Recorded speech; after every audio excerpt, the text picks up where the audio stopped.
హిందువులలో అత్యంత ప్రసిద్ధి చెందిన పండుగలలో ఒకటి శ్రీకృష్ణాష్టమి. విష్ణువు 8వ అవతారమైన శ్రీకృష్ణుని జన్మదినాన్ని పురస్కరించుకుని ఈ పండుగను జరుపుకుంటారు. భారతదేశమంతటా ఉత్సాహంతో అత్యంత భక్తి శ్రద్ధలతో వేడుకలు నిర్వహిస్తారు. ఈ పర్వదినాన్ని గోకులాష్టమి, శతమానం ఆటం, శ్రీకృష్ణాష్టమి, శ్రీకృష్ణ జయంతి వంటి విభిన్న పేరులతో పిలుస్తారు. తల్లులకు బాలకృష్ణుడిగా, చిన్నవారికి చిలిపి కృష్ణుడిగా, స్త్రీలకు గోపికా వల్లభునిగా, పెద్దలకు గీతాకారునిగా ఇలా ప్రతి ఒక్కరి మదిలో ఏదో ఒక రూపాన కొలువై ఉంటాడు. అందుకే శ్రీకృష్ణుడి జన్మదినమంటే ఇంట్లో మనిషి పుట్టినరోజు అన్నంత ఘనంగా నిర్వహించుకుంటారు.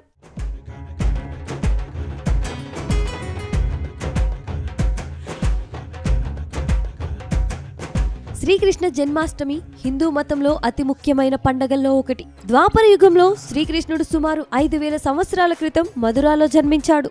ఈ విషయంతో పాటు ఆయన జీవిత కథ భగవద్గీత, భాగవత పురాణం వంటి గ్రంథాలలో పొందుపరిచారని పండితులు చెబుతుంటారు.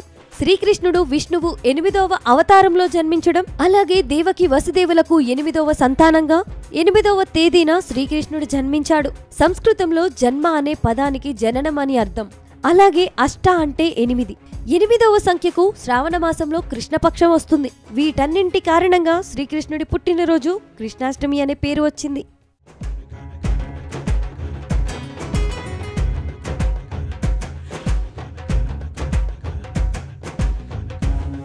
వేణుమాధవుడు లోకానికి గురువు.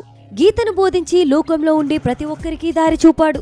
చిన్నతనంలో కన్నయ్య అల్లరి పిల్లాడుగా తన చిలిపి చేష్టలతో జీవిత పరమార్థాన్ని వివరించాడు. వెన్న దొంగగా మారి గోపికలతో పాటు అందరి మనసులను దోచుకున్నాడు. అంతేకాదు గోపబాలుడిగా, సోదరునిగా, అసుర సంహారిగా, ధర్మ సంరక్షకుడిగా ఎన్నో పాత్రలు పోషించాడు. కన్నయ్య ఎన్ని పాత్రలు పోషించినా అంతా లోక కళ్యాణం కోసమే. అందుకే కన్నయ్యను అందరూ బాగా ఇష్టపడతారు. అందుకే కృష్ణాష్టమి వస్తుందంటే చాలు దేశవ్యాప్తంగా సందడి నెలకొంటుంది. ఈ పవిత్రమైన రోజున చిన్నారులను కన్నయ్య రూపంలో అలంకరించి పూజిస్తారు. ఈ వ్రతాన్ని ఆచరించిన వారికి కోరిన కోరికలన్నీ నెరవేరుతాయని నమ్ముతారు. భక్తులు కృష్ణాష్టమి పండుగను భారతదేశంలోనే కాకుండా కొన్ని విదేశాలలో కూడా చాలా భక్తి శ్రద్ధలతో జరుపుకుంటారు. శ్రీకృష్ణ జన్మాష్టమిలో అత్యంత ఆసక్తికరమైన ముఖ్యమైన అంశం దహీ హండి, ఉట్టి కొట్టే పండుగ. ఉట్టి కొట్టే వేడుక అనేది కృష్ణుడికి అత్యంత ఇష్టమైన కార్యకలాపాన్ని వర్ణిస్తుంది. ఇక్కడ యువకుల బృందాలు ఒక పిరమిడ్లా ఏర్పాటు చేసి పెరుగుతో నింపిన మట్టి కుండను పగలగొడతారు. శ్రీకృష్ణుడు జన్మించిన సమయంలోనే కృష్ణ జయంతిని అర్ధరాత్రి వరకు జరుపుకుంటారు. కృష్ణ జననం మరుసటి రోజు భక్తులు ఉట్టి కొట్టే వేడుకలు జరుపుకుంటారు.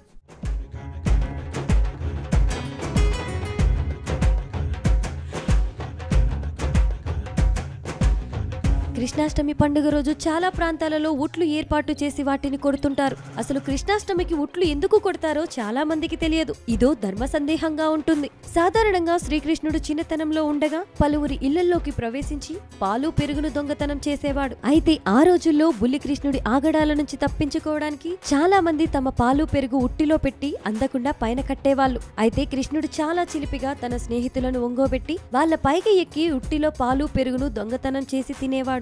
అల్లనాటి కృష్ణుడి గురించి పలువురికి చాటి చెప్పేందుకు, ముఖ్యంగా ఇప్పటి బాలులకు కృష్ణుడి అల్లరి గురించి తెలియజేసేందుకు కృష్ణుడి జన్మదినమైన రోజు ఉట్లు ఏర్పాటు చేసి వాటిని పగలగొట్టి సంతోషిస్తుంటారు. ఈ ఉత్సాహాన్ని ఉత్తర భారతదేశంలో వైభవంగా నిర్వహిస్తుంటారు. అయితే కాలం మారడంతో ఉట్టిలో పాలు పెరుగు బదులు ఏవో వస్తువులతో పాటు రంగునీళ్లు, డబ్బులను వేస్తూ ఉట్టి కార్యక్రమాన్ని నిర్వహిస్తున్నారు. కృష్ణాష్టమి రోజు ఏర్పాటు చేసే ఉట్టిలో పాలు పెరుగుతో పాటు పసుపు కొమ్ములను వేస్తే ఆరోగ్యానికి చాలా మంచి జరుగుతుందని వేద పండితులు సూచిస్తున్నారు. ఉట్టిలోని రహస్యం ఇదేనని స్పష్టం చేస్తున్నారు.